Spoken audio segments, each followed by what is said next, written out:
Bismillahirrahmanirrahim. Assalamu alaikum.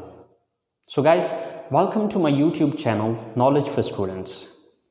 So guys, आज हमारा English सीखने का पहला दिन है और ये जो इंग्लिश है ये बेसिकली मैं बिल्कुल बेसिक लेवल से स्टार्ट कर रहा हूँ। ये सिर्फ उन स्टूडेंट्स के लिए नहीं है कि जो थोड़ा बहुत पहले से जानते हैं, बल्कि स्टार्ट में जो है ये उन लोगों के लिए होगा, शायद आप में से जो ऑलरेडी इंग्लिश को जानते हैं वो शायद स्टार्ट में थोड़ा बोर होंगे, क्योंकि मैं जो स्टार्ट लेने जा रहा हूँ ये बेसिकली स्टार्ट जो है वो बिल्कुल बेसिक लेवल से, यानी कि उन लोगों के लिए भी है जो कि पहले से इंग्लिश को नहीं जानते हैं, जिनका बिल्कुल स्टार्टिंग है अभी। तो ये स्टार्ट वहाँ से मैं करूँगा और with the passage of time Aahista Aahista हम नेक्स्ट अपर लेवल की तरफ जाएंगे। लेकिन स्टार्ट में शायद आप लोग थोड़ा बोर होंगे, लेकिन इंशाल्लाह उम्मीद करता हूँ कि आप लोग आगे की क्लासेस को एंजॉय करेंगे। सो गाइस, किसी भी लैंग्वेज को सीखने के लिए सबसे पहले 4 मेन स्टेप्स होते हैं। अब वो 4 मेन स्टेप्स क्या हैं? 4 स्टेप्स फॉर लर्निंग इंग्लिश।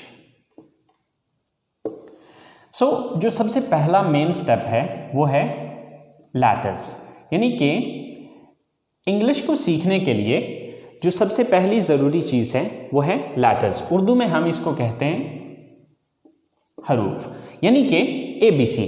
अगर आप इंग्लिश सीखना चाहते हैं तो सबसे पहला जो इसका स्टेप होगा वो ABC है। अगर आपको ABC आती है तो आप इसके दूसरे स्टेप की तरफ जा पाएंगे, और इसका दूसरा स्टेप है वर्ड्स। वर्ड्स मीन अल्फाज।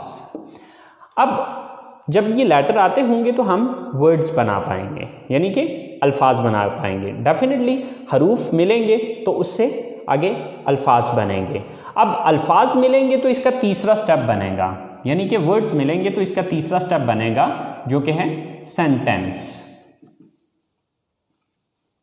अब सेंटेंस बेसिकली क्या है? जुमला। अब जुमला बेसिकली क्या होता है कि मुख्तलिफ अल्फाज को जो है हम एक तरतीब में लिख के एक जुमले की शक्ल देते हैं। तो सबसे पहला स्टेप लेटर्स, लेटर्स के बाद वर्ड्स, वर्ड्स के बाद सेंटेंस, और जब सेंटेंस सीख जाएंगे तो चौथा स्टेप जन्म लेगा या चौथा स्टेप हो पाएगा, और वो है स्पीच और पैराग्राफ।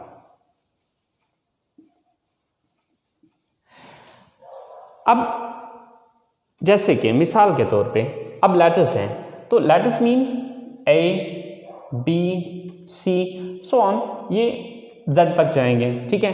अब ABC आती होगी तो हम वर्ड्स बना पाएंगे। फॉर एग्जाम्पल जैसे कि एक वर्ड है कैट, CAT, कैट। अब फर्ज करें कि हमें ABC आती नहीं है तो हम इसको कैसे पढ़ सकते हैं, या कैसे हम ये समझ पाएंगे कि ये क्या लिखा हुआ है? Same like that there is one more word, table, TABLE। अब देखिए कि अगर हमें स्पेल ही नहीं आते तो हम इससे ये कैसे लफ्ज़ बना सकते हैं? इसी तरह से जब ABC आती होगी तो हम वर्ड्स बना पाएंगे। जब वर्ड्स आते होंगे तो वो जुमले की शक्ल इख्तियार करेंगे। मिसाल के तौर पे हमारे पास एक जुमला है, I go to college। अब ये 4 वर्ड्स मिले तो तब जाके एक सेंटेंस बना, एक जुमला बना। तो अब इसको जुमले की शक्ल हम तब देंगे जब अल्फाज आते होंगे। तो जब अल्फाज ही नहीं आते तो हम इसको जुमले की शक्ल कैसे दे सकते हैं? तो ये चीज़ आपने जहन में रखनी है कि जो अगला स्टेप है वो पिछले स्टेप से लिंक्ड है। अगर पिछला स्टेप नहीं आता तो आप किसी सूरत भी अगले स्टेप की तरफ नहीं जा सकते। सो गाइज, सबसे पहली चीज़ कि आपको लेटर्स आने चाहिए, जो कि ऑलमोस्ट हम सबको आते हैं। दूसरा स्टेप है वर्ड्स। वर्ड्स भी बहुत से स्टूडेंट्स को आते हैं और बहुत से वर्ड्स मैं खुद भी आपको सिखाऊंगा। अब वर्ड्स के बाद तीसरा स्टेप होगा सेंटेंस मेकिंग, और ये चीज़ इंशाल्लाह मैं आपको सिखाऊंगा। अब जब सेंटेंस मेकिंग आप सीख जाएंगे तो उसके बाद ऑटोमेटिकली स्पीच या पैराग्राफ की शक्ल इख्तियार कर लेगा। जब आप डिफरेंट सेंटेंसेस को एक पैराग्राफ की सूरत में लिखेंगे तो वो ऑटोमेटिकली एक स्पीच की शक्ल या पैराग्राफ की शक्ल इख्तियार कर लेगा। चलें गाइस, सबसे पहले आगाज़ करते हैं कुछ अल्फाज सीखने से, और अल्फाज के बाद फिर हम जुमलों की तरफ जाएंगे। तो सबसे पहला जो लफ्ज़ है हमारे पास वो है मैं। मैं की इंग्लिश होती है आई। उसके बाद है हम की इंग्लिश होती है वी। उसके बाद तुम या आप की इंग्लिश होती है यू। इसके बाद है वो, यानी कि वो ज़्यादा लोग, वो लड़के भी हो सकते हैं, वो लड़कियां भी हो सकती हैं और मिक्स भी हो सकते हैं, यानी कि वो जमा, दे। वो एक लड़का, यानी कि जब कोई सिंगल मर्द है या कोई सिंगल आदमी है या कोई लड़का है तो उसके लिए हम इस्तेमाल करेंगे ही। वो एक लड़की, अगर वो अकेली लड़की होगी या औरत होगी तो उसके लिए शी। और ये के लिए इट। इसके बाद है मुझे की इंग्लिश है मी। हमें की इंग्लिश है अस। तुम्हें या आपको, इसकी इंग्लिश है यू। उन्हें, यानी कि उन ज्यादा को, देम। उसे, यानी कि उसे एक लड़के को, हिम। और उसे, यानी कि उसे एक लड़की को, हर। तो लफ्ज़ है जाना की इंग्लिश है गो। आना काम करना, वर्क खरीदना, बाय देखना, वॉच सुनना, लिसन बोलना, स्पीक पढ़ना, रीड लिखना,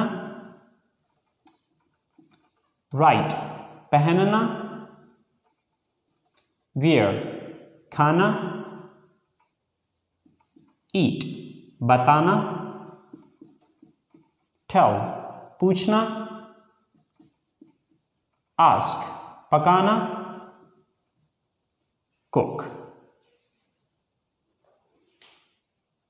सो गाइस, ये चंद एक अल्फाज हैं जो कि मैंने आपको बहुत कम से, बट ये बेसिकली हमने चूँकि अपनी क्लास का आगाज़ करना है तो अपनी क्लास का आगाज़ करने के लिए ये अल्फाज हमारे लिए बहुत हैं। आपने ये अल्फाज तैयार करने हैं। जब आप ये अल्फाज तैयार कर लेंगे तो इंशाल्लाह कल हम अगले स्टेप पे जा पाएंगे, जो कि हमारा अगला स्टेप है जुमला बनाना, सेंटेंस मेकिंग। जब ये हमारे पास अल्फाज होंगे तो तब हम जुमले बना पाएंगे। सो गाइस, आज का काम यहीं पे ख़त्म करते हैं।